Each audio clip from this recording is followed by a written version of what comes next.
Bonjour, je me nomme Michel. Vous m'avez sûrement déjà vu dans une autre vidéo telle le pump down ou le test d'azote. Mais aujourd'hui, nous allons voir comment couper un tuyau. Alors, qu'est-ce qu'on a de besoin? Ben, un tuyau, puis un coupe-tuyau.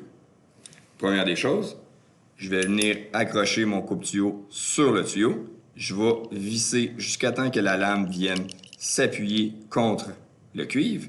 Et je vais commencer à tourner mon coupe-tuyau alentour. Donc, je fais un premier tour. Et je tourne un petit peu ma poignée. Je vais faire 2 tours. Un petit peu. Tourne ma poignée. 2 tours. Tourne ma poignée. 2 tours. Tourne ma poignée. 2 tours. Tourne ma poignée. Ainsi de suite. Jusqu'à temps que j'aie complètement coupé mon tuyau.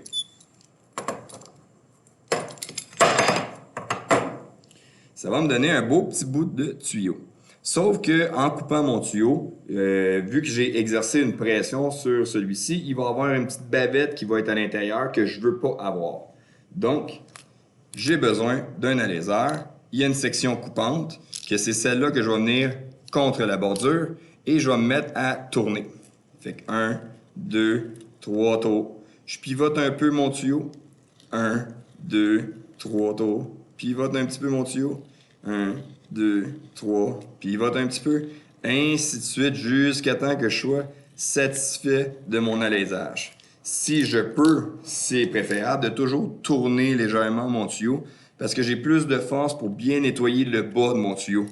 Fait que si je ne le fais pas tourner, le bas va être bien alésé, mais pas le dessus. Donc, si je peux, je le tourne un peu, j'alaise, je tourne un peu, j'alaise, je tourne un peu, j'alaise. C'est sûr qu'on y va pas très droit, on y donne une petite angle pour bien juste venir manger la bordure de mon tuyau. Une fois que ça c'est fait, j'ai une petite boule. C'est avec cette boule-là que je vais voir si j'ai bien alésé. Donc, je vais rentrer la boule dans mon tuyau. Je vais me mettre une petite angle. Puis, si j'ai pas de restriction quand je sors la boule de mon tuyau, ça veut dire que j'ai bien alésé, que j'ai enlevé le surplus, l'amas de cuivre qui est à l'intérieur. Donc, mon bout de tuyau, il est bien alésé, il est complètement droit, à comparer à l'autre côté que, vous voyez, j'ai une bordure. Puis ici, il est plus fin comme grosseur de tuyau. Et voilà, vous savez maintenant comment couper un tuyau.